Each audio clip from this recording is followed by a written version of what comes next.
Hello friends, वापस से स्वागत है एक नई कहानी के साथ। और आज की कहानी बहुत ही इंटरेस्टिंग होने वाली है, तो पूरा कहानी जरूर देखें। और आज की कहानी है अभिशाप। फोन की घंटी बज रही थी। आर्यन ने घड़ी देखी, सुबह के 7 बज चुके थे। उसने फोन उठाया। उधर से आवाज आई, मैं थाने से बोल रहा हूँ। एक स्त्री रेल से कट कर मर गई है। उसके फोन में लास्ट डायल में आपका नंबर था, इसीलिए आपको फोन किया। आर्यन को तो काटो खून नहीं। रात तो मौसी से बात हुई थी। बेहद उदासी भरी हताश सी बातें कर रही थी। कल जो कुछ घर में हुआ वह बता रही थी।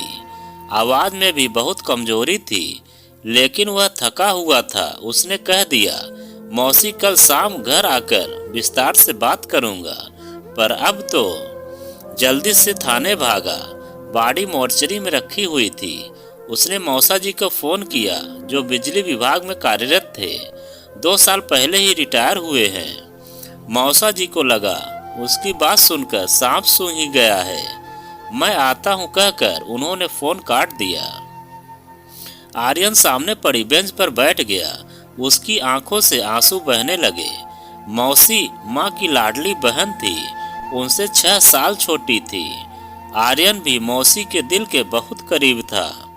सोच में डूब गया आर्यन।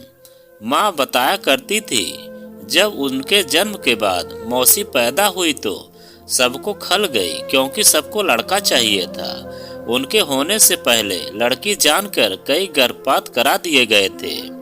उस बार लड़का होने की रिपोर्ट पर ही बच्चा पैदा किया गया, पर हुई लड़की। किसी को बर्दाश्त ही नहीं हुआ, कोहराम सा मच गया। कोई सगुन नहीं हुआ, बस मातम ही मातम हुआ। उन्होंने कभी कोई प्यार माँ बाबूजी को नहीं मिला, बल्कि छोटी छोटी गलतियों पर पिटाई होती थी। माँ पहला बच्चा थी, इसीलिए उन्हें सबका प्यार मिला। बाद में कई गर्भपात के बाद छोटा भाई आने पर तो उनकी हालत और खराब हो गई। एक तरह से नौकरानी वाली ही हो गई। स्कूल तो भेजा गया उन्हें, पर पढ़ाई को कोई सुविधा नहीं दी गई। स्कूल जाते आते काम, स्कूल से आते फिर काम ही काम। बस माँ ही बहुत प्यार करती थी उन्हें। माँ बताती थी, एक बार मौसी ने भूख लगने पर भाई के लिए रखा हुआ सेब खा लिया, फिर तो उनकी वो पिटाई हुई कि दुखी होकर मौसी ने गेहूं में रखी सल्फास की गोलियां खा ली। ये तो माँ ने देख लिया। पुलिस के डर के मारे जैसे तैसे उन्हें बचाया गया। माँ की शादी के बाद तो मौसी की हालत और भी बद से बदतर हो गई। 17 साल की उम्र में ही उनकी शादी भी कर दी गई हमारे शहर में। पर यहाँ भी मौसी के दुर्भाग्य ने पीछा नहीं छोड़ा। तेज तर्राक सास और विधवा बहन का आज्ञाकारी पुत्र और भाई निकला उनका पति। दिन रात उनकी सेवा में जुटी रहती। मुंह में बोल तो जैसे थे ही नहीं। उनके मायके वालों ने शादी के बाद उनसे कोई मतलब ही नहीं रखा। बस कभी कभी माँ से मिलना होता था उनका।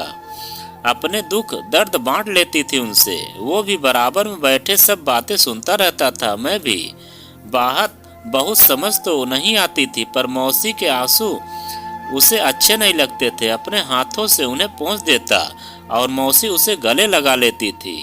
उसे बहुत प्यार करती थी मौसी। माँ बताती है, एक बार जब फिर मौसी ने जुल्मों से तंग आकर जान देने की सोची, तभी उन्हें पता चला वह माँ बनने वाली हैं। उस दिन से वह खुश रहने लगी। उन्हें यही लगने लगा था, अब कोई उनका अपना आने वाला है, जो उनका उद्धार करेगा, उनको समझेगा। और फिर सोनू उनके घर आया। 1 साल बाद ही माया से उनकी दुनिया में चहचहाट भर गई। सास की चिल्पों, पति कर्कश व्यवहार, ननद की मनमानी, उन्हें अब कुछ भी बुरा नहीं लगता था। वो तो अपनी खुशी में मग्न अब दूसरी दुनिया में ही रहने लगी थी। बच्चे पढ़ने में अच्छे निकले। लड़का बैंक अफसर और बेटी इंजीनियर बनी। बेटी की शादी उसके जॉब में आते ही कर दी। वो अपने घर में खुश थी, नौकरी और अपनी ससुराल में व्यस्त। मौसी भी उसे कुछ बताकर दुखी नहीं करना चाहती थी। एक बहुत बड़ा झटका मौसी को तब लगा जब उनकी बड़ी बहन यानी मेरी माँ अचानक चल बसी। वह बहुत फूट फूट कर रोई थी। वो कहती थी, अब मैं अनाथ हो गई। मैं तो खुद ही बिल्कुल टूट सा गया था, पर मैंने मौसी को गले लगा कर कहा था, मैं हूँ ना। मैं ही अपनी शादी में उन्हें फ़ोन खरीद कर दिया था भेंट स्वरूप, ताकि जब चाहे उससे बात कर सकें। उनके बेटे ने भी प्रेम विवाह किया। पति तो बिल्कुल भी तैयार नहीं थे, हालांकि उन्हें भी लड़की और उसका परिवार ठीक नहीं लगा। फिर भी बेटी की खुशी के लिए बड़े लाड़ प्यार से बहू घर पर लेकर आई, पर शायद यहाँ भी उनकी किस्मत दगा दे गई। बहू के पिताजी का कोई काम नहीं था, भाई भी आवारा था। वो तो हर वक्त घर में डेरा डाले रहते और बहू को चढ़ाते रहते। बहू को हर समय ठंडा बुखार। मौसी दिन भर रात भर काम करती रहती। बेटे से बात करने की कोशिश की तो बेटे का जवाब सुनकर भौचक्की रह गई। बोला, यह क्या माँ, आपको सबसे प्रॉब्लम रहती है, पहले अपने माँ बाप की, फिर सास, अब बहू। कभी तो एडजस्टमेंट करना सीखो। पापा को भी आपसे इसीलिए शिकायत रहती है, कुछ समझती ही नहीं हो आप। मौसी घुट कर रह गई। उन्होंने मन ही मन फैसला कर लिया था कि अब वो किसी से कुछ नहीं कहेंगी। अब बहू के पैर भारी हुए। वो सबसे भारी वक्त था उनका। काम भी सारा करती, ऊपर से बहू के इल्जाम। इन्हें मैं खाते हुए अच्छी नहीं लगती, तभी वही खाना बनाती है जो मैं नहीं खाती। अब बहू को सोने की बुआ का भी पूरा संरक्षण प्राप्त था। मौसी तो खाना बनाने से पहले बहू से पूछ कर आती थी क्या खाना है, पर अगर वह बात यह बेटे से कहती तो बेटा सही क्यों मानता। उसे भी अब यही लगने लगा था माँ में ही प्रॉब्लम है, तभी कोई पसंद नहीं करता इन्हें। बहू की माँ लोकल होने की वजह से रोज ही बेटी से मिलने आती और ज्ञान बघार जाती क्या क्या खाना है। मौसी रसोई में उसे पूरा करने को जुटी रहती, कभी जूस, कभी फल, कभी मेवा, कभी दूध। इसी बीच बेटे का भी ट्रांसफर हो गया। पति ने बैठक तक खुद को सीमित कर लिया। मौसी चुपचाप सबकी बातें सुनते हुए कामों में लगी रहती, पर जिस दिन दूध जैसा पोता घर आया, मौसी फिर निहाल हो गई। सब दुख भूल गई, सपने बुनने लगी। पर सपना तब टूटा जब बहू ने पोते को हाथ भी लगाने को मना कर दिया। अब बहू की माँ भी घर पर ही रहने लगी थी, बेटी की देखभाल के नाम पर सारा काम मौसी ही करती। मौसी का शरीर भी टूट गया था, इतना काम नहीं हो पा रहा था। उन्हें बुखार आ गया, तब भी वह काम करती रही, पर अचानक बेहोश होकर गिर गई। फिर तो घर में कोहराम ही मच गया।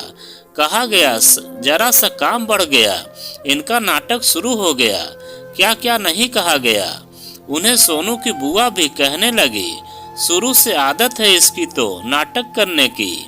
मौसी बहुत रोई और कल रात मौसी उसे फोन करके यही सब सुना रही थी, पर उसने ठीक से पूरी बात नहीं सुनी। सोचा कल जाकर खुद मिल लेगा, पर शायद उन्होंने तभी मन बना लिया था। उनकी लाश लेकर घर आए तो सुना बुआ, बहू और उसकी माँ कह रही थी कुछ किया तो नहीं आज तक, रेल से कटकर बदनामी और दे गई, कुल का नाम बदनाम कर गई, घर के लिए बस अभिशाप ही रही। तो दोस्तों, यह कहानी आपको कैसी लगी कमेंट में लिखकर हमें ज़रूर बताएं। और आप अगर हमारे चैनल पर नए हों तो प्लीज़ चैनल को सब्सक्राइब करें और वीडियो को लाइक ज़रूर करें, क्योंकि हम आपके लिए ऐसी ही वीडियो लाते रहते हैं।